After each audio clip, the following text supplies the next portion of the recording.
Olá, vamos dar continuidade ao nosso curso. O tema agora será programação em C. Não temos a pretensão de ensinar a programar nessas videoaulas, vamos apenas mostrar uma pequena revisão. E existem alguns assuntos que aqui apresento um pouquinho antes que outros, etc., mas acredito que a maioria dos alunos já saiba programar em C.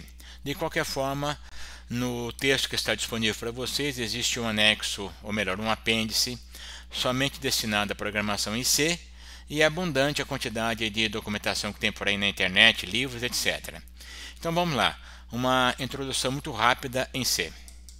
Mudamos então aqui para o nosso PowerPoint, então estamos no tema 7, esse aqui é assunto 1. Então vamos olhar um pouquinho de programação em C. Para quem não tiver um conhecimentozinho razoável, nunca viu programação em C, vai ser um pouquinho confuso. Aí eu recomendo que inicie diretamente no apêndice. Mas vamos lá, a linguagem C foi formalizada por Kernighan e Rich. Essas duas pessoas aqui, o Kernighan morreu há uns 4 anos atrás. Acredito que o Rich ainda esteja vivo, não sei, terei que confirmar. E a linguagem C saiu graças a Ken Thompson. E aqui está Dennis Rich, e o Ken Thompson é o pai do sistema Unix. O Rich trabalhou com ele, eles programavam uma linguagem chamada PCPL, BCPL, pronunciei mal, né? Que depois era uma linguagem interpretada e evoluiu para C. Isso tudo feito em um PDP-11. É interessante olhar aqui e se perguntar, cadê o monitor? Não tem monitor, né? Tem só impressora de papel. Bom, uma das melhores referências que tem de programação em C é esse livrinho aí, escrito exatamente por Kernighan e Rich. Ele é bem inspirador, ele é fininho, tem umas 100 e poucas páginas, 130, 140. E se tiverem que arrumar um livro, alguma coisa, recomendo fortemente esse livrinho em C. Ele é muito interessante e muito elucidativo. Bom, programar em C, na verdade, é construir funções. C faz um uso intenso de funções. Tudo em C são funções. Ou melhor, tudo em C é função. Função corresponde à subrotina do assembly. Então, quando nós falamos sobre rotina, ela se traduz em função para a programação em C. E função é uma forma muito conveniente de encapsular operações. A função não se preocupa como são feitas as coisas, mas sim o que é feito. Você chama a função não querendo saber o que acontece lá dentro, mas sim que tipo de operação ela faz, ou seja, qual resultado ela entrega. Então isso facilita muito a programação, torna os programas modulares, facilita a compreensão e obriga o programador a se organizar. Está aqui a cara, o estereótipo de uma função, né? Então tem sempre o nome da função, normalmente a gente dá um nome que significa alguma coisa. A função pode receber argumentos e pode retornar alguma coisa. Dentro da função tem declarações, normalmente declarações de variáveis, e statements, ou seja, afirmações da linguagem, operações, soma, divide, multiplica, ou pode chamar outras funções. Tudo em C é funções. Você não pode declarar uma função dentro de outra função. Temos aqui um programinha simplesinho, bem elementar, que eu vou usar como uma recordação para vocês. Então aqui, essa aqui é uma maneira de você indicar comentários. Essa aqui é outra maneira de indicar comentários, ou seja, essa linha é totalmente ignorada pelo compilador. A partir dessa barra dupla, tudo é ignorado pelo compilador. Então está aqui, todo programa em C tem uma função main, função principal, exatamente o ponto de entrada no programa. Essa função não recebe parâmetro algum, não recebe argumento algum, por isso ela é void. E tampouco retorna nada, por isso é void. Então não recebe nada, não retorna nada. Ela cria duas variáveis inteiras, a variável i e a variável quadrado. Aqui nós atribuímos o número 5 à variável i e QDR recebe o resultado da função quadrado que tem como argumento i, ou seja, aqui estamos chamando a função quadrado. Função quadrada, você já deve estar desconfiado, né? Está aqui a detalhamento da função quadrado. Repara, ela é uma função que recebe uma variável inteira e retorna um número inteiro. Ela declara uma variável inteira y. Aqui faz uma conta y igual a x vezes x, exatamente o argumento que recebeu, e retorna y, ou seja, esse y que aparece aqui é o que vai ser atribuído à variável quadrado. Perfeito? Então está aí a cara de um programinha em C. Recomendo vocês que agora estão começando a programar em C, que agrupem as variáveis logo no início de cada função, perfeito? Essas variáveis aqui são chamadas variáveis locais. Elas só existem dentro da função, entre esse abre e fecha a chave. Depois nós podemos ver variáveis globais, são os que ficam fora das funções. Continuando. Nome de variável e nome de função. Então os nomes são formados obrigatoriamente por letras e números. O primeiro caractere precisa ser uma letra. E o underscore conta como uma letra também, ou seja, é possível começar o nome de uma função ou o nome de uma variável com underscore. É interessante se usar nomes legíveis, rotina que faz tudo, rotina que opera, rotina que inverte, função para calcular o quadrado, função para ler a porta, monitora a chave, etc. É recomendado não iniciar nomes, você programador não deveria iniciar com underscore, porque normalmente as bibliotecas fazem isso, perfeito? Então o underscore está reservado para bibliotecas. E é feita a distinção entre letras maiúsculas e letras minúsculas. Há uma mania de todo o programa ser escrito em letras minúsculas. Tudo é escrito em letra minúscula, a exceção das constantes. As constantes nós declaramos em maiúscula. Mas isso é mania. Não necessariamente tem que ser seguido. O programador faz como ele quiser. Mas se puder usar sempre em minúsculo e só as constantes em maiúsculo, o entendimento vai ser melhor. Em geral, os primeiros 3 caracteres são significantes. Então, se você cria uma variável com nome que tem 40 letras, somente as primeiras 31 serão usadas para diferenciar das demais. E cuidado com as palavras reservadas, if, else, do, etc. Ok, tipos de dados. Aqui eu procurei, isso eu peguei do manual do compilador C do Code Composer, são os tipos de dados que ele aceita. Alguns vocês vão me dizer, poxa, não tem sentido nenhum, né? Faz grandes coisas. Então, um dado tipo char é, na verdade, um byte. Então, se costuma dizer que em C, char é um byte. Se diz que é representação ASCII, ok. Se você pode ter o char sem sinal, enrolei. Pode ser o char com sinal, sem sinal.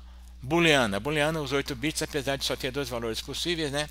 Reparem, aqui eu passei rápido, né? O char com sinal, então, usa a representação complemento a 2, vai de menos 128 a mais 127. Estão lembrados do complemento a 2? Pessoal que fez sistemas digitais 1? Sem sinal, então vai de 0 até 255. Temos o short, que é uma variável de 16 bits em representação complemento a 2. A inteiro, exatamente igual ao short. O short sem sinal vai de 0 até aquele valor. O inteiro sem sinal, repare que o short inteiro significa a mesma coisa, né? Nesse caso em particular, de acordo com o compilador, de acordo com a plataforma que está sendo executado, esses tipos de dados de short, int, long, etc., mudam de tamanho, perfeito? Esse é o caso particular de como o compilador C do Code Composer usa seus dados, perfeito? Nós temos a variável long, que é de 32 bits, variável long 32 bits, então ela com sinal. Se não for dito nada, a variável tem sinal. Então ela vai desse número aqui até aquele número lá, não vou me atrever a lê-lo. Aqui sem sinal vai de 0 até esse valor gigantesco aqui. E ainda temos a de 64 bits, a long. 64 bits, o mínimo é esse aqui, o máximo é aquele lá. E ainda o long sem sinal que vai de 0 até esse bruto número aqui.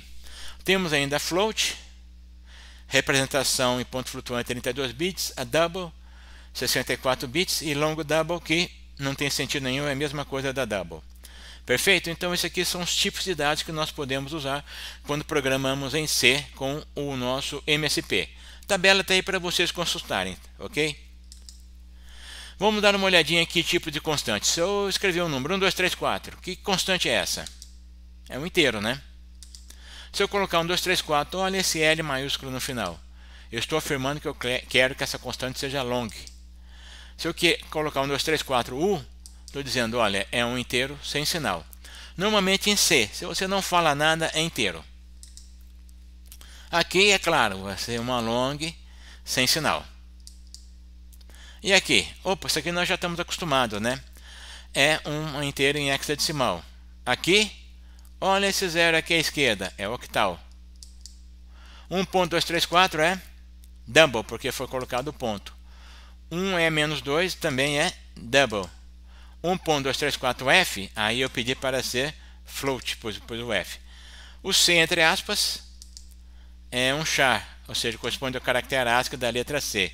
E temos essa sequência de escape aqui, barra N, que é nova linha, né? Que também é um char. Isso aqui talvez fique estranho para vocês, mas vamos lá, vamos seguindo. Então está aqui representação de números.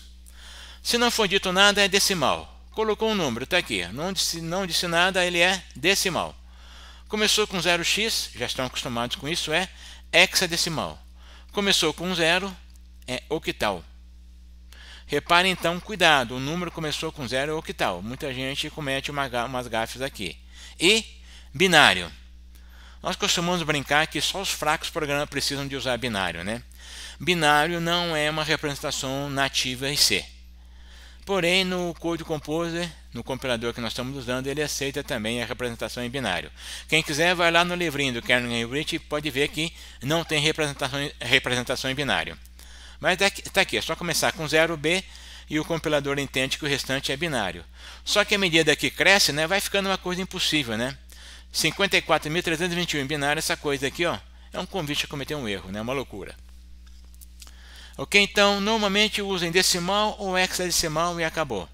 Quem sentir fraqueza vai lá para o binário. Sequência de escape. Isso aqui é umas sequências especiais, né? São herdados lá da tabela ASCII.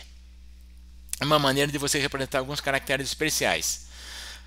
Estou apresentando aí por uma certa tentativa de deixar as coisas mais ou menos completas, mas acredito que vocês venham usar pouco. A exceção de caractere de nova linha e retorno de carro. Isso aqui vem daquelas máquinas de teletipo antigo. Vocês podem imaginar uma máquina de escrever, né? Que retorno de carro é quando você bateu, chegou lá no extremo direito, você tem que voltar para a esquerda, isso é retorno de carro. E nova linha é quando o tambor gira, apresentando uma nova linha. Temos aqui tabulação vertical, horizontal, aspas simples, aspas duplas, etc. Às vezes vocês podem tropeçar com isso, começou com uma barra invertida, é um caractere de escape. Todos os caracteres de escape são constantes. Eu vou falar de constantes agora. Todos os caracteres de escape são constantes. Além disso, você pode escrever assim, ó.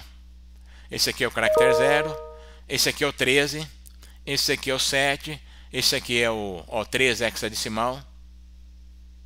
Perfeito? Acertei aqui, acho que aqui eu deveria ter posto D. Chequem isso aqui, tá? Pode ser que eu tenha comido mosca aqui, tá? Bom, posso também definir constantes dessa forma, ou seja, jogo da velha, isso aqui, a gente costuma usar o termo jogo da velha, né? O termo correto é cerquilha, né? Ou tralha, mas jogo da velha define max 100, ou seja, max é uma constante que vale 100. Aí posso definir um vetor, não falei de vetor ainda, né? Mas disse um vetor de inteiros de tamanho 101. Aonde o compilador achar max, ele substitui por 100. É possível também definir constantes usando uma sequência de enumeração. Aqui, por exemplo, estou pedindo para enumerar de forma booleana. E pus no e yes. Então, no passa a ser uma constante que vale 0 e yes uma constante que vale 1. Posso, por exemplo, isso aqui peguei lá do livrinho do Kernel Rich, enumerar meses e pus Jan igual a 1. Então ele vai enumerar, janeiro vale 1, fevereiro vale 2, março vale 3, até dezembro que vale 12. Ou seja, uma maneira compacta de definir constantes. Onde você escrever DEZ, vale 12. Onde você escrever FEV, vale 2. Perfeito? E uma outra coisa bacana é a maneira de representar string. Já tínhamos comentado um pouquinho sobre isso em Assembly, né? Uma string é uma sequência de letras, cada letra é representada pelo seu código ASCII, seguido por um zero final. Então aqui nós temos 17 letras e um zero. O zero, o Kernel Rich recomenda que o zero final de uma string seja representado dessa forma, e em vez de você colocar o número zero, que pode se confundir com o zero decimal, cujo código, ou melhor, com o dígito zero, cujo código ASCII é 0x30. Então aqui ele diz, claramente, estou falando que é o byte igual a zero. Então são 17 letras mais o zero final. Então o tamanho, na verdade, tem uma posição a mais, 18. E você só tem que falar o início da string. O restante está tudo determinado porque você sabe o final. String e vetor é exatamente a mesma coisa. Temos a string nula. Repara, abrir e fechar aspas duplas. Olha, string usa aspas duplas. Abrir e fechei aspas duplas. Ou seja, só tem um valor que é o zero. Cuidado com essa confusão aqui, ó. Se eu colocar o x entre aspas duplas, é string, código ASCII da letra x e zero. Com aspas simples é apenas o código ASCII da letra x. Por exemplo, aqui, para nós trabalharmos uma outra funçãozinha muito simples, muito comum em C, que calcula o tamanho de um vetor. Então recebeu no vamos falar o vetor S, né? Não falei de ponteiro ainda, né? Então o vetor S, que tem uma sequência de letras, ele quer saber o tamanho, ou seja, quantas letras tem antes de achar o zero. Então aqui foi declarada uma variável inteira aí que vale zero e começa a varrer. Isso aqui eu comentei no início, eu vou atropelar um pouquinho, mas não se assustem não. Enquanto a posição I, né, da nossa cadeia S for diferente de zero, eu incremento I. Quando ele for igual a zero, vai quebrar esse I, e aí eu retorno a letra, o valor da variável I, consegui falar. Ok? Quem tiver dificuldade, dá uma lidazinha com mais atenção. Operadores aritméticos. Aqui acho que é simples para vocês. Nós temos o subtração, adição, multiplicação, divisão. O resto da divisão. Decremento e incremento. 2 menos e 2 mais, né? Mais ou menos você já deve ter visto isso em alguma coisa. E esse sinalzinho também é o sinal de número negativo. Perfeito?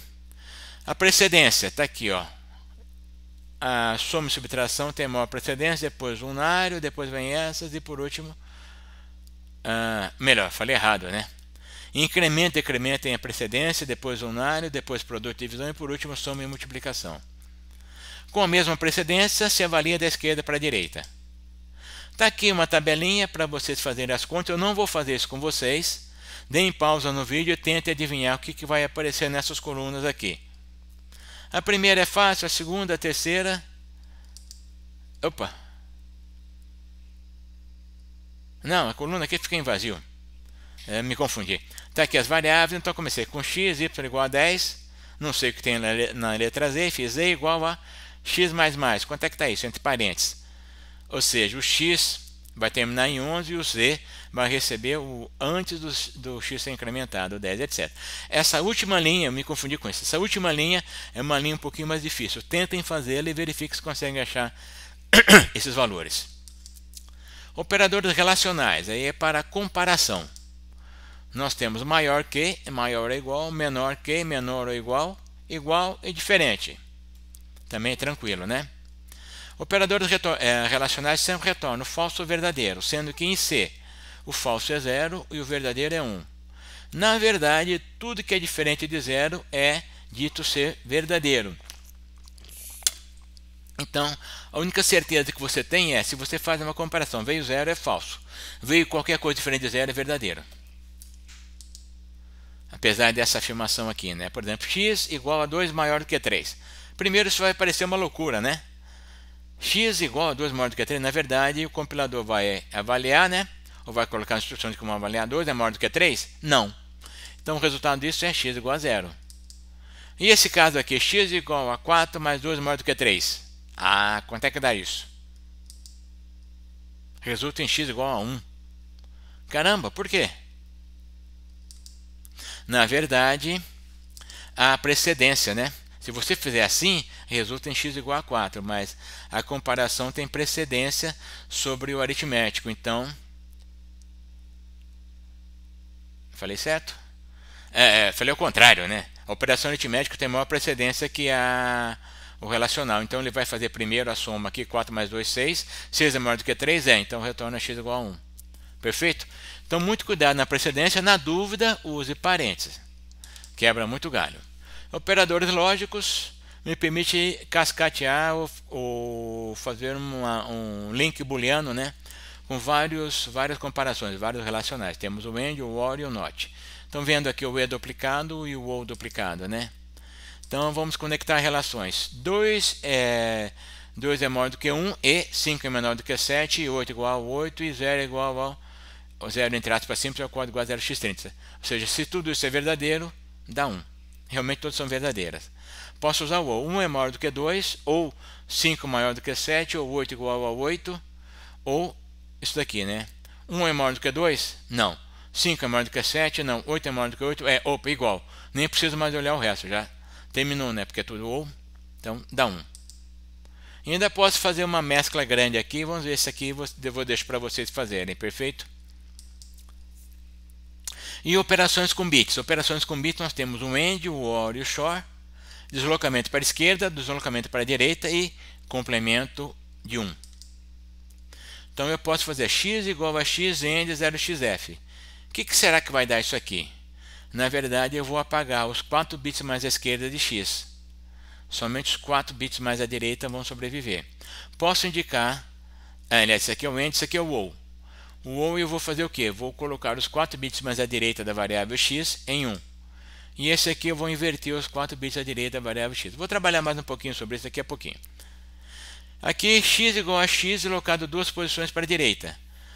Não sei se vocês já perceberam ou se já aprenderam que cada vez que eu desloco uma posição para a direita eu divido por 2. Então aqui é a divisão inteira de x por 4. Entre as zeros do lado esquerdo. E esse daqui, estou deslocando para a esquerda, ou seja, estou multiplicando por 2. Aqui então é x igual a x vezes 4. E aqui x recebe o complemento 1 de x. Mais detalhes aqui, vamos lá. O AND. O AND então é um AND bit a bit, eu vou usar como exemplo bytes para que não fique longo. Se eu faço um AND desses dois números aqui, aonde aparecer um zero, dá zero, né?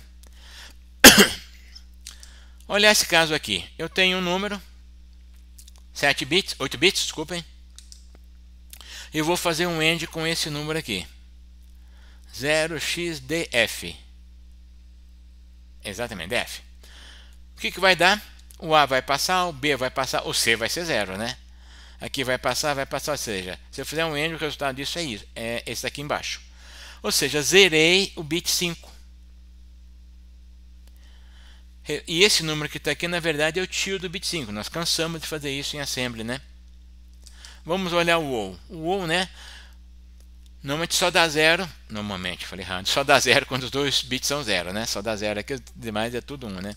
Então, se eu pegar esse caso, 8 bits, e fizer um OR com esse número aqui, 0x20, que é o bit 5, vai dar o quê? O bit C vai virar 1. Perfeito? Então, consegui transformar o quinto bit em 1. Me permitam voltar um pouquinho para não fazer e sem fazer bagunça. Então, usei o AND para apagar o bit 5. Então, preservei o resto, o bit 5 virou 0. Agora aqui usei o OR para fazer o bit 5 virar 1. Preservei o resto. E o caso para inverter o bit? É o XOR. Onde A diferente, ele dá 1, né? Se for igual, dá 0. Diferente dá 1, diferente dá 1. Então, eu tenho aqui os 8 bits. Eu vou fazer um XOR com bit 5. Vocês já estão esperando, né? O que vai acontecer? Eu vou inverter o quinto bit, né? Está aqui, o quinto bit está invertido, os demais são preservados. Vamos usar muito isso em programação. Esses bits aqui já estão declarados, né? Então, constante bit 0, bit 1, bit 2, até o bit 15. Vocês já usaram isso em C, não é nenhuma surpresa. Então, vamos supor que eu quero operar o bit 5 do registrador R10. Em assembly, como é que eu faria? Se eu quero colocar o bit 5 em 1, eu vou fazer um OR bit 5 R10, né? Eu pus o OR direto aqui, na verdade essa instrução não existe em assembly, né? Mas é porque eu estou usando o OR, AND, XOR, então estou abusando e colocando um OR aqui. Então, ao fazer um OR, desafio a vocês, o que seria em assembly a instrução? Qual seria em assembly a instrução correta aqui? Apagar o bit, inverter o bit, é um XOR.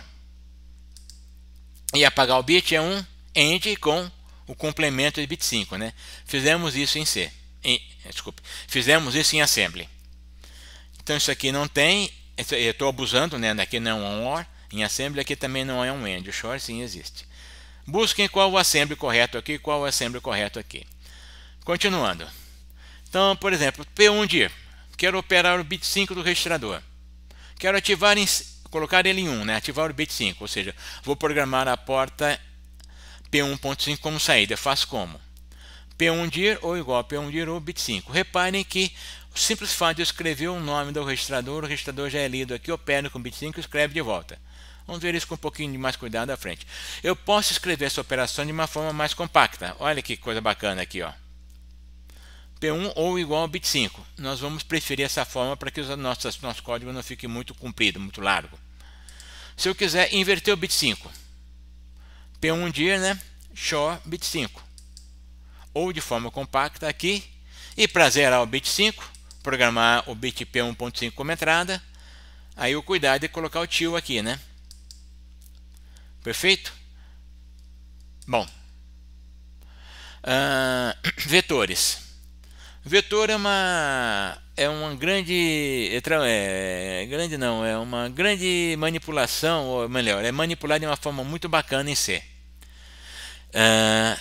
Em momento algum C faz checagem do tamanho do vetor, mas o uso de vetor e de ponteiro se confunde muito em C.